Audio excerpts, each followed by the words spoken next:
What if the biggest goal in artificial intelligence, this relentless pursuit of the perfect, optimal solution, is actually a trap? Well, a really fascinating new paper is arguing exactly that. It suggests that for AI, good enough isn't just a compromise, it might actually be a massive breakthrough. Let's dig in and see why. I mean, it's a huge question, right? Because our intuition, our human nature just screams at us to optimize everything, to hunt for that one single perfect answer. But this paper makes a pretty radical claim that our drive for perfection might be the very thing that's making our AI models fragile and honestly, kind of dumb. It suggests we need to throw that idea out and embrace a totally different way of thinking. So this really boils down to two competing philosophies. On the left, you've got the way we've always done things, the optimal approach. It's got a laser focus on finding that one single best solution by crushing the training error down to zero. But on the right, you have the challenger, sufficient, and its goal is completely different. It wants to find a whole family of good enough solutions. Think of it like this. Optimization is hunting for one specific needle in a haystack, while this new approach is about mapping the entire hay-filled field. Okay, so let's start with the problem itself, what the researchers call the perfection trap. We're going to look at why our current methods, which are fantastic at getting the perfect answer for the data they've already seen, can just fail so spectacularly when they face the real world. And the main villain in this whole story is a concept called overfitting. The best way to think about it is like a student who crams for a test by memorizing the textbook. I mean, they memorize everything, every word, every sentence. They even memorize the typos. They've learned the material perfectly, right? But then they get to the test and ask them to apply those concepts in a new way, and they're totally lost. That, right there, is exactly what overfitting is in AI. The model aces its homework, but completely bombs the final exam. And hey, don't just take my word for it. The authors of the paper put it really bluntly. They're basically warning us that when you take the incredible flexibility of a modern neural network and combine it with messy, real-world data and then tell it to be perfect, well, you're creating the ideal storm for overfitting to take over. So what does this failure actually look like? Well, check this out. This graph shows an overfit model.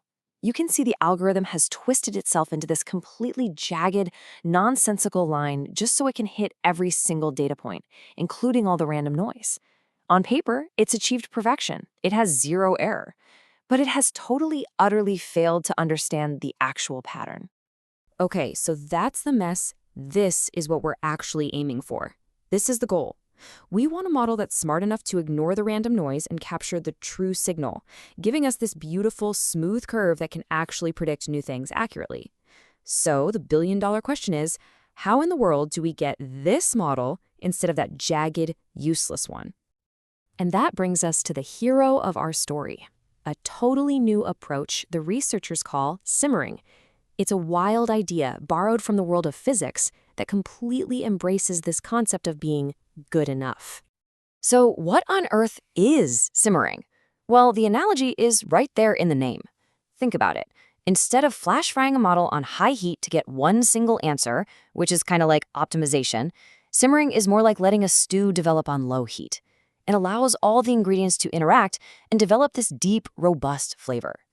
Technically speaking, it treats all the knobs and dials in the network like tiny particles, adds a little bit of heat to let them jiggle around, and encourages them to explore the whole landscape of good enough solutions. Let's break that down real quick. First, you imagine all the parameters in the network as little particles floating around. Second, the training error acts like a gentle force, kind of pulling those particles toward better answers. Third, and this is the absolute key, you add a little bit of heat.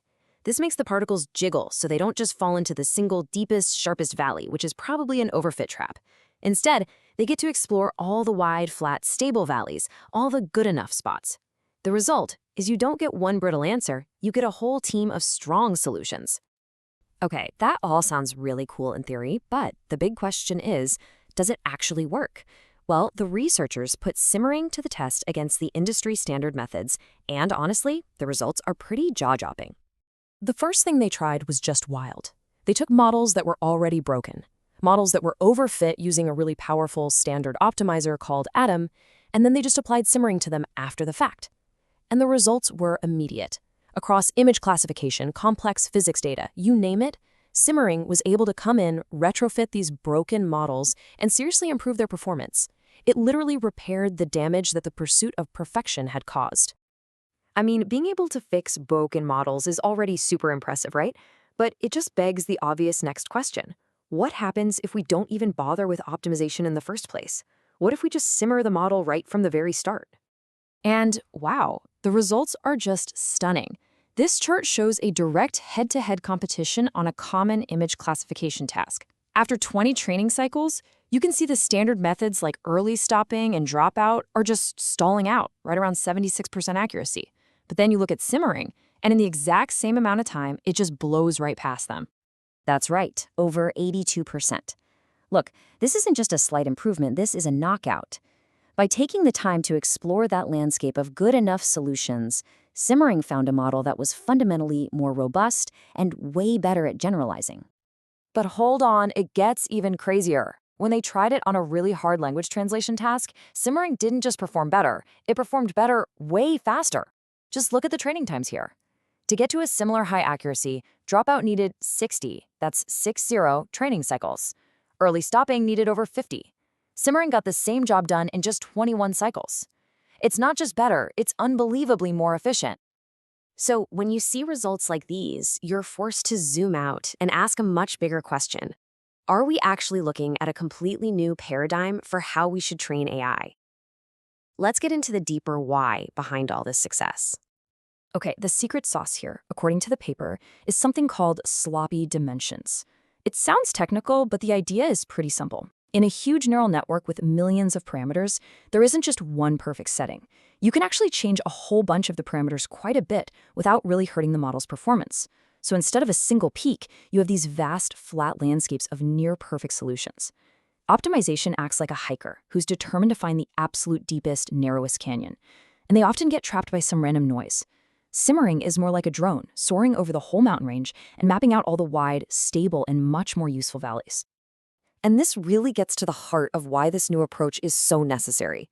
For older, conventional models, where we carefully pick just a few parameters, sure, optimization works fine. But modern neural networks are a different beast entirely.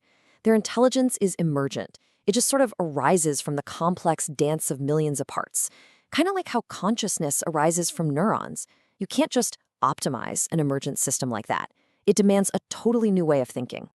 And that leads us to this absolutely mind-bending, paradoxical conclusion from the authors. Let me read it directly. Optimization-based training is doomed to fail in terms of generalizability anytime it works in terms of approaching optimality. Just let that sink in for a second.